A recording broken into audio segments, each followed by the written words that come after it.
ফিলিস্তিনের গাজায় সামরিক অভিযানের পরিসর বাড়ানোর পরিকল্পনার অনুমোদন দিয়েছে ইসরায়েলের নিরাপত্তা বিষয়ক মন্ত্রিসভা। এর মধ্যে রয়েছে ফিলিস্তিনি ভূখণ্ড দখলের বিষয়টিও। সোমবার দেশটির একজন কর্মকর্তা এই তথ্য জানিয়েছেন। ইতিমধ্যে গাজায় অভিযান সম্প্রসারণের পরিকল্পনার অংশ হিসেবে হাজার হাজার সংরক্ষিত সেনা সদস্যকে তলব করেছে ইসরায়েল। ইসরায়েলের নিরাপত্তা বিষয়ক মন্ত্রিসভায় দেশটির প্রধানমন্ত্রী বেনিয়ামিন নেতানিয়াহু সহ বেশ কয়েকজন মন্ত্রী রয়েছেন। তারা সর্বসম্মতভাবে এই পরিকল্পনার অনুমোদন দেন। ইসরায়েলের এক কর্মকর্তা বলেছেন, অনুমোদন পাওয়া পরিকল্পনার মধ্যে রয়েছে গাজা উপত্যকা দখল, সেখান দখল করা এলাকাগুলো নিজেদের নিয়ন্ত্রণে রাখা এবং গাজার বাসিন্দাদের উপত্যকার দক্ষিণে সরিয়ে নেওয়া। ইসরায়েলের কর্মকর্তাদের ভাষ্যমতে পরিকল্পনায় হামাসের বিরুদ্ধে শক্তিশালী হামলার বিষয়টিও রয়েছে, তবে হামলার প্রকৃতি কেমন হবে তা বলা হয়নি।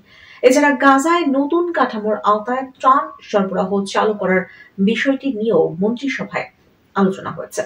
এই কাঠামো আগে থেকেই অনুমোদিত ছিল, তবে তা এখনো বাস্তবায়ন করা হয়নি বলে জানিয়েছে সংবাদ মাধ্যম সিএনএন।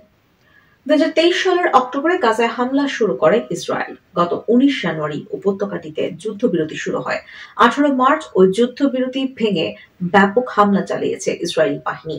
গাজার উদ্ধারকারীরা জানিয়েছেন, এদিন উত্তর গাজায় আকাশপথে ইসরায়েলের হামলায় অন্তত 19 জন নিহত হয়েছেন। এই নিয়ে উপত্যকাটিতে মৃত্যুর সংখ্যা দাঁড়িয়েছে প্রায় 52,500-এ। এর আগে গত রোববার ইসরায়েলের সেনাপ্রধান লেফটেন্যান্ট জেনারেল ইয়াল জামির বলেন, গাজায় তাদের অভিযানের পরিসর বাড়ানোর জন্য হাজার হাজার সংরক্ষিত সেনাকে তলব করা হয়েছে।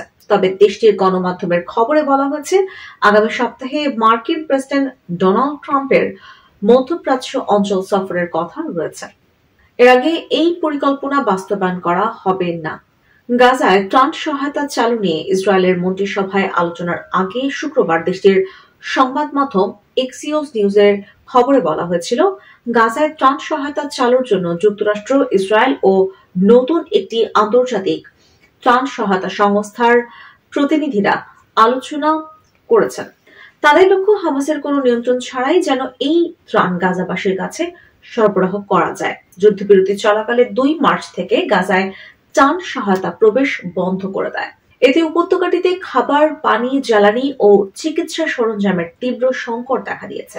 ইসরায়েলের এই অবরোধের ভয়াবহ পরিণতি গাজার 24 লাখ বাসিন্দাকে ভোগ করতে হতে পারে বলে সতর্ক করেছে জাতিসংঘ। তবে ইসরায়েলের মন্ত্রিসভার ভাষ্য, গাজায় এখনো যথেষ্ট খাবার আছে। আজ হামাসের পক্ষ থেকে বলা হয়েছে, গাজায় ত্রাণ সরবরাহের জন্য ইসরায়েল যে কাঠামো তৈরি করেছে তা রাজনৈতিক ব্ল্যাকমেইলের মতো। একই সঙ্গে এই অঞ্চলে মানবিক বিপর্যয়ের জন্য ইসরায়েলকে দায়ী করেছে তারা। গাজায় খাবারের এই সংকটের মধ্যে লুটেরাদের উপদ্রব দেখা দিয়েছে। চলতি সপ্তাহে উপত্যকাটির বিভিন্ন খাদ্যের দোকান এবং দাতব্য রান্নাঘরে লুটপাট চালিয়েছে সশস্ত্র কয়েকটি চক্র। এই ঘটনায় জড়িত সন্দেহে কয়েকজনকে মৃত্যুদণ্ড দিয়েছে হামাস। সংগঠনটির ঘনিষ্ঠ কয়েকটি সূত্র রয়টার্সকে এই তথ্য জানিয়েছে। হামাসের কর্মকর্তাদের অভিযোগ, এই লুটেরাদের সঙ্গে ইসরায়েলের সংশ্লিষ্টতা রয়েছে। গাজায় হামাস পরিচালিত জনসংযোগ কার্যালয়ের পরিচালক ইসমাইল আল তাওয়াবদা বলেন, কিছু লুটেরা এক গোষ্ঠীর ছত্রছায়ায় অপরাধ কর্মকাণ্ড চালাচ্ছে, অন্যরা সংঘবদ্ধ বিভিন্ন গোষ্ঠীর সদস্য। তাদের সরাসরি সহায়তা দিচ্ছে ইসরায়েল সরকার।